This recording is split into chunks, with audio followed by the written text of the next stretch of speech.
A deadly crash in Flagler County, traveling through Palm Coast along I-95. The northbound lanes are partially shut down here near Palm Coast Parkway. This is from a deadly crash reported around 3 o'clock, so 3.5 hours ago now. You can see it is working to clear, but there's a lot of congestion here traveling north from Moody Boulevard towards Palm Coast Parkway along I-95. No need for a detour there, though. There's also a lot of construction happening this morning along the beach line westbound at Narcoossee. You can see we're down to one lane for some repaving operations in that area. There's also a crash this morning in Lake County. This one's in Groveland. There's a shutdown southbound. This is traveling towards County Road 470. So that's going to be the detour over to US 27. This is from a crash that was reported at midnight. So big detour there. We'll check back in with these crashes and look at I-4 coming up in a few minutes. We are in the past about hour. You picked up about 1 to 2 inches of rainfall, and we know how easily it floods in Flagler County. So that's why that has been issued by the National Weather Service. Otherwise, we're still seeing some showers and thunderstorms in central and southern Brevard County, all thanks to this trough. And this trough is going to be our main feature all day long, pretty much all week long, which is why we're just going to be watching that localized flooding threat for much of the area.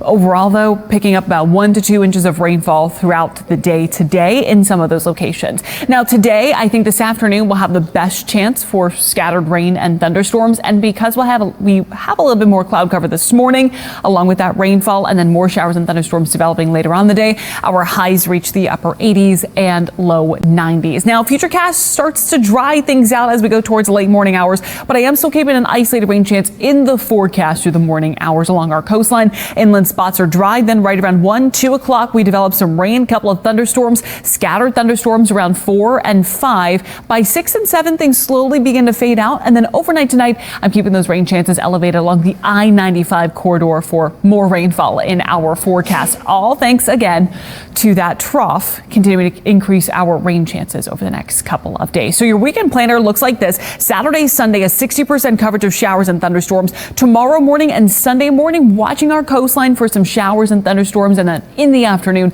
I think that's the best chance that we'll see that high coverage of rainfall. Central Florida's certified most accurate forecast shows highs in the low 90s now through Monday, the first day of school, and about a 50% coverage of rainfall on Monday. We'll be tracking afternoon showers and thunderstorms all next week, and then starting Tuesday, we reach 94 degrees. It's 6:50. Let's get over to First Warning traffic expert Meaghan Mackey. Kelly, there's a couple of big issues for your morning drive this morning, including this deadly crash in Palm Coast. It's along I-95, traveling northbound here right at Palm Coast Parkway. You can see here blocking the center lane and the far right lane this morning. Again, this is confirmed to be a deadly crash, so it is going to take some time to clear. It was reported just after 3 o'clock this morning. There's no need for a detour there, but you should expect some delays moving through that area. Also, there's some backups here along the beach line, westbound, traveling towards Narcoossee. A lot of construction happening here this morning. It looks like, though, those crews are now picking up those cones, so those lanes should be back open here relatively soon. There's a shutdown along the turnpike southbound in Groveland. County Road 470 is going to be the detour. Look at this big shutdown. That's going to be a big detour here for your morning drive. This is from an overnight crash. A quick look at those travel times in Palm Coast. I-95 northbound from Moody Boulevard to Palm Coast Parkway. We're at 37 minutes and growing. It is 6:51 on your Friday. We made it. Your top stories are straight ahead. A look at your forecast for today. We're starting off this morning with some showers along our coastline, and then this afternoon we'll track up to a 60% coverage of rainfall. Highs reach the upper 80s and low 90s. More rain this weekend. Megan. Not looking good this morning for your morning drive. There is a crash here along the turnpike. Shutdown in Groveland. Southbound, the exit is County Road 470. Northbound is not impacted. Also in Palm Coast, big backups here traveling towards Palm Coast Parkway for a deadly crash. I-4, though, clear and quiet. Let's keep it that way for your Friday. Thanks, Megan. It's raining outside. We really got to be careful. Yes, Hanukkah, there's this deadly crash in Palm Coast. So traveling through Flagler County northbound along I-95. Big backups here right at Palm Coast Parkway. This happened around 3:30 this morning. So working to clear nearly 4 hours later. So big delays expected through that area. I-4 in downtown Orlando, we are clear and quiet. But Kellianne was mentioning some slick conditions from those overnight rainfall. Yeah, so we're still seeing a couple of showers along the coast. A lot of that, thankfully, is clearing out. But we just want to let you know that we're still dealing with those slick roads this morning. Still tracking some rainfall in Port Canaveral, Cocoa Beach, parts of Melbourne, but the heaviest rainfall has cleared out. I am expecting more rain as we look into the afternoon hours, especially developing west of I-95 around 1:30, 2 o'clock. Then scattered rain and thunderstorms around 4, 5, 6 o'clock. Most of that starts to clear out this evening, but I can't rule out a few isolated showers and thunderstorms lingering along our coastline overnight tonight and into tomorrow morning. This weekend, Saturday and Sunday, a 60% coverage of showers and storms. Kellianne, I'm monitoring a new shutdown this morning. It's here along Colonial Drive, right at OBT. It looks like there's an issue here involving some sort of freight train here just off of Colonial Drive. Again, this is at OBT, just past Edgewater. There were some active flames. You can see those fire engines are on scene, and they have completely blocked off now Colonial Drive. So avoid traveling in that area just past Edgewater. Unclear right now if there was a vehicle involved in this or if there's just some issue going on here with the freight train. So we do have a crew on the way there, but this was just reported. We're working to learn more information. There's also this deadly crash working to clear from 3 o'clock this morning, traveling in Flagler County. This is I-95 northbound, right before Palm Coast Parkway. The right lane is blocked off here. Looks like it is almost clear, but there are some backups moving through this area. You can see in those travel times, they are impacted northbound from Moody Boulevard to Palm Coast Parkway. Right now, we're sitting at 11 minutes.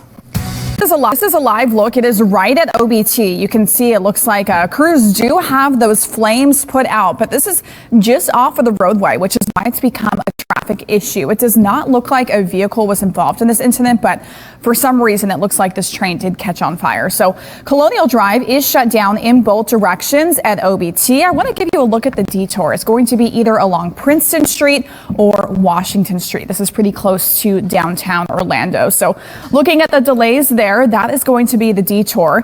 Kellianne, how's the forecast looking so far for our Friday? Right now, a little bit cloudy. We were tracking some showers and thunderstorms earlier on in the morning. Most of that has cleared out, but still tracking some thunderstorms off the coastline of Brevard County. A lot of the rainfall along the Cape has cleared. Same thing in southern Brevard County around Palm Bay and in Melbourne. But I am just keeping an isolated rain chance in the forecast this morning for our coast. Inland spots will develop more rain and thunderstorms for the afternoon as well as the evening. Then late tonight, a lot of that rain clears out, but still keeping a few isolated showers in the forecast for our coastline late tonight, early tomorrow morning. Highs today in the upper 80s and low 90s. Low 90s continue through Monday. Turn to our forecast now. Now I think it's a good idea. All right, let's do it, because this morning, folks, there was a lot of rain out there. We had lightning. At least I saw some on my way into work. Seems like right now everything is relatively calm, but it's going to pick back up again this afternoon. Of course, more showers and thunderstorms in the afternoon and evening. Thankfully, though, right now, a lot of that rainfall has cleared out. I am just keeping an isolated rain shower in the forecast for this morning along our coastline because we still have this cluster of showers and thunderstorms right off the coast, and a couple of those showers could try to move inland. We're already seeing some of that activity trying to get a little bit closer to the Oak Hill area. But the reason why we had all this rainfall this morning is this trough that is bringing us more showers and thunderstorms for the afternoon today and going into the weekend as that trough continues to hang out over central Florida. It's going to keep our rain chances elevated into the weekend. So Friday, Saturday, and on Sunday, a 60% coverage of showers and thunderstorms for the afternoon and evening. But even Saturday and Sunday morning, just like this morning, we can't rule out a few showers along our coastline. Now, in terms of the flooding potential, we're going to be watching it today along I-4 and north and west of town. Same thing tomorrow. And then on Sunday, we'll watch that potential north and west of I-4. Some locations could pick up 1 to 2 inches of rainfall, especially today. These showers are going to be slow moving. So with those heavier downpours, slow moving rain and thunderstorms, that could create some ponding, some localized flooding. And that's really going to pick up in the afternoon and evening west of I-95. So again, maybe 1 or 2 isolated showers along our coastline late morning. By 1:30, 2 o'clock, scattered rain, scattered thunderstorms west of I-95, continuing all the way through 3, 4, 5, and 6 o'clock, with most of that clearing out by the 7 and 8 o'clock hour. And then overnight tonight, we'll just feature some of those showers along that coastline. Then Saturday, Sunday, high temperatures in the low 90s. That's technically below our average. Our average high temperature is 92 degrees. We'll be below that today, tomorrow, Sunday. Back at average on Monday for the first day of school with a 50% coverage of rain and storms. Then Monday, Tuesday, and Wednesday, we're still tracking rain, but our highs return to the mid 90s. All right, we are continuing to monitor some breaking news out on the roads here at 8:20. We are continuing to watch a train fire in Orlando. This is on Colonial Drive and Orange Blossom Trail. Right now you're looking at the road closure that's in effect because of this train fire. We have a crew on the way to the scene right now. We'll keep you updated on when they arrive. The detour here, as we take a look at the maps, will be Washington or Princeton. So keep that in mind. Your drive times elsewhere across Central Florida looking a little slow there on the eastbound side of I-4 between John Young Parkway to Colonial. A bit of a slowdown too between US 27 and the Beach Line.